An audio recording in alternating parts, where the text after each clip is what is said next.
Hello friends, welcome my channel. আজকে আমি বানাবো আটা দিয়ে ঠিকুয়া বানানোর জন্য দেখুন আমি একদম হেলদি করে বানাবো, যার জন্য আটা দিয়ে বানাবো। আর আমি নেব ওটস। তো আমি নিয়েছি এখানে গুড়। আমি প্রথমে আপনাদের দেখিয়ে দিচ্ছি। এখানে গুড়ের পাউডার নিয়েছি, জ্যাগরি পাউডার যেটা কিনতে পাওয়া যায় প্যাকেট করে, সেটা নিয়েছি। এখানে নিয়েছি আমি এলাচ গুঁড়ো, এখানে নিয়েছি আমি ডেসিকেটেড কোকোনাট, আর এখানে নিয়েছি অল্প একটু চিনি, তাহলে কালারটা খুব ভালো আসবে। এখানে চিনি পাউডারটা নিয়েছি, আমি দানা চিনি নিয়ে এটাকে গুঁড়ো চিনি নিয়েছি। আর এখানে আমার রয়েছে ওটসের গুঁড়ো, তো এখান থেকে ওটসের গুঁড়োটা নিয়ে নেব আমি। আর এখানে নিয়েছি আমি মৌরিটা আমি বলতে ভুলে গেছি, মৌরি নিয়ে নিয়েছি এখানে। আর আছে আমার এখানে গাওয়া ঘি। দেখুন এটা গাওয়া ঘিটা আমি নেব পরিমাণ মতো। তো এখন আমরা প্রথমে শুকনো ইনগ্রেডিয়েন্টগুলোর মধ্যে মিলিয়ে দিচ্ছি ওটসের গুঁড়োটা। আমি ওটস দিয়ে বানাবো, এটা নিয়ে নিলাম এখানে আমি পরিমাণ মতো ওটসের গুঁড়োটা। এবারে নিয়ে নেব আমি এর মধ্যে আটা। আমি গমের আটা নিয়ে নিচ্ছি এখানে। আমি পরিমাণগুলো ডেসক্রিপশন বক্সে দিয়ে দেবো, আপনারা দেখে নেবেন। এখন নিয়ে নেওয়ার পরে সবগুলোকে আমি একসঙ্গে খুব ভালোভাবে মিলিয়ে নেব।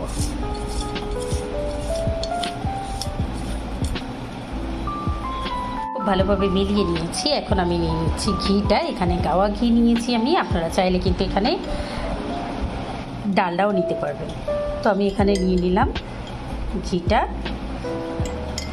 নিয়ে নিচ্ছি আমরা ময়ানের জন্য। আর যেহেতু এটা অনেক দিন পর্যন্ত রাখার জন্য বানাবো আমি, যার জন্য এর মধ্যে আমি দুধ অ্যাড করবো না, এর মধ্যে অ্যাড করবো আমি জল দিয়ে এটাকে মেখে নেব। তো আমরা প্রথমে ঘিটা দিয়ে ময়ানটা খুব ভালোভাবে করে নিয়ে এর মধ্যে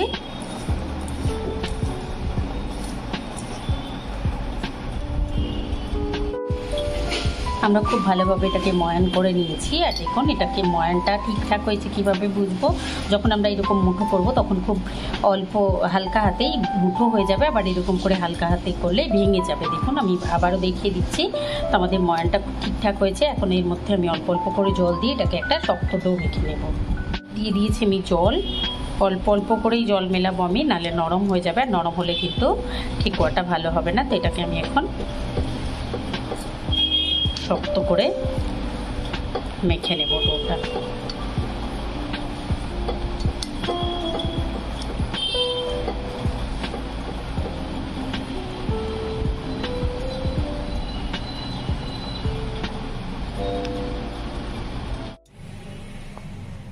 এই দেখুন ঠিকুয়ার ডোটা আমি নিয়ে নিয়েছি। এখান থেকে আমি ছোট ছোট করে প্রথমে বল গড়ে নেব, তারপরে এগুলোকে আমি শেপ দেব।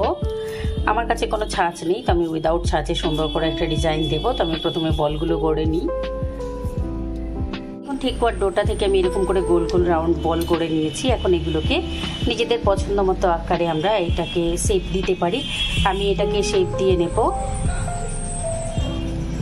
তো আমি একটা শেপ দিয়ে নিয়ে তারপরে আমি আপনাদের দেখাই। এক একটাতে এক এক রকম শেপ দিয়েছি। জাস্ট এই কাঁটা চামচটা নিয়ে এরম করে আমি ধারগুলো এরম করে করে শেপ দিয়ে নিয়েছি। আপনারা নিজেদের পছন্দ মতো আকারে শেপ দিয়ে নেবেন। আমি নিয়ে নিয়েছি। এখন আমরা এগুলোকে ভেজে নেব। দেখুন ঠিকুয়াগুলো ভেজে নেওয়ার জন্য আমি নিয়ে নিয়েছি এখানে একটা কড়াই, গ্যাসের ফ্লেম অন করে নিয়েছি। এবার কড়াইটা গরম হয়ে গেলে এর মধ্যে নিয়ে নেব সাদা তেল। আমি সাদা তেলে ভেজে নিচ্ছি, আপনারা চাইলে এটা কিন্তু ঘি বা ডালডাতেও ভেজে নিতে পারবেন। তো কড়াইটা গরম হোক, তারপরে এর মধ্যে আমরা তেলটা নিয়ে নেব। নিয়েছি আমি তেলটা গরম হতে দেবো। একদম পুরো একেবারে ফুটন্ত গরম তেলে নয়, একটুখানি যখন তেলটা গরম হয়ে যাবে 60% মতো গরম হয়ে যাবে, তখন এর মধ্যে দিয়ে দেবো আমরা ঠিকুয়াগুলো। তেল গরম হয়ে এসছে, তো এখন আমি দিয়ে দেবো একটা একটা করে ঠিকুয়াগুলো।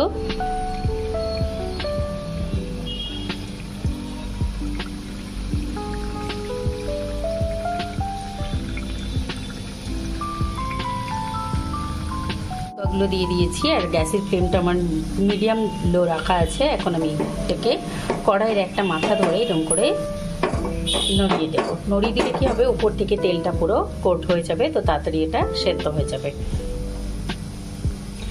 আর নিশ্চয়ই আপনারা দেখতে পাচ্ছেন যে তলার দিকটা একটু লালচে হয়ে আসছে। তো এই সময় আমি একটুখানি উল্টে নিচ্ছি এগুলোকে। এই দেখুন তলার দিকটা একটু লালচে লালচে হয়ে এসছে, তো এখন আমি এগুলোকে উল্টে নিচ্ছি।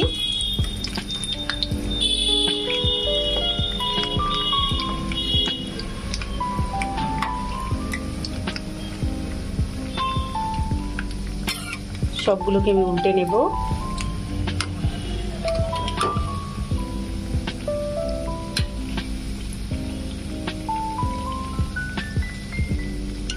আমি এটাকে হতে দেবো আরো 2 মিনিট মতো।